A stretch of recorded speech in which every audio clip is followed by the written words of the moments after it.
Chapter 31. Stanley angrily dug his shovel into the dirt. He was angry at everyone. Mr. Pendanski, the warden, Zigzag X-Ray, and his no-good, dirty, rotten, pig-stealing great-great-grandfather. But mostly he was angry at himself.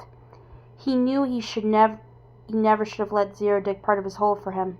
He still could have taught him to read. If Zero could dig all day and still have the strength to learn, then he should have been able to dig all day and still have the strength to teach. What he should do, he thought, was go out after Zero. But he didn't. None of the others helped him dig Zero's hole, and he didn't expect them to. Zero had been helping him dig his hole, now he had to dig Zero's. He remained out in the lake, digging during the hardest part of the day long after everyone else had gone in. He kept an eye out for Zero, but Zero didn't come back. It would have been easy to go out after Zero. There was nobody to stop him. He kept thinking that's what he should do. Maybe they could climb to the top of Big Thumb, if it wasn't too far away, and if it was really the same place where his great-grandfather found refuge, and if, after 100 years or so, water was still there. It didn't seem likely, not when an entire lake had gone dry. And even if they did find refuge on Big Thumb, he thought they'd still have to come back here eventually.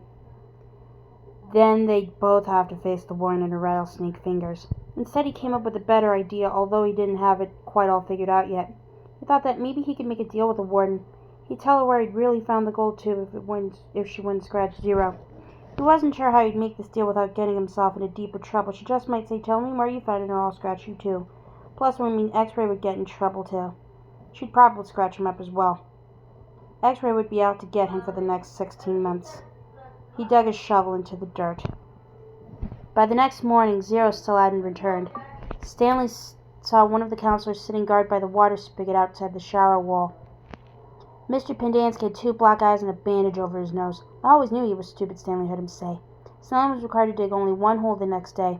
As he dug, he kept a constant watch out for Zero, but never saw him. Once again, he considered going out in the lake to look for him, but he began to realize that it was already too late. His only hope was that Zero had found God's thumb on his own. It wasn't impossible. His great-grandfather had found it. For some reason, his great-grandfather had felt the urge to climb to the top of that mountain. Maybe Zero would still feel the same urge. If it was the same mountain, if water was still there, he tried to convince himself it wasn't impossible. There had been a storm just a few days ago. Maybe Big Thumb was actually some kind of natural water tower that caught and stored the rain. It wasn't possible. It wasn't impossible. He returned to his tent to find the warden, Mr. Sir, and Mr. Pendanski all waiting for him. "Have you seen Zero?" the warden asked him. "No." "Any sign of him at all?" "No." "Do you have any idea where he went?" "No."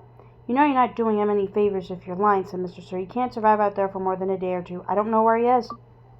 All 3 stared at Stanley as if they were trying to figure out if he was telling the truth. Mr. Pendanski's face was so swollen he could barely open his eyes. They were just slits. "You sure he has no family?" the warden asked Mr. Pendanski. "He's a ward of the state," Mr. Pendanski told her. "He was living on the streets when he was arrested. Is there anyone who might ask questions? Some social worker who took an interest in him?" "He had nobody," said Mr. Pendanski. "He was nobody." The warden thought a moment. "Okay, I want you to destroy all of his records." Mr. Pendanski nodded. "He was never here," said the warden. Mr. Sir nodded. "Can you get into the state files from our computer?" she asked Mr. Pendanski. "I don't want anyone in the AG's office to know he was here." "I don't think I can erase him completely from all the state files," said Mr. Pendanski. "Too many cross-references, but I can make it so it would be very difficult for anyone to ever find a record of him. Like I said, though, no one will ever look. No one cares about Hector Zeroni." "Good," said the warden.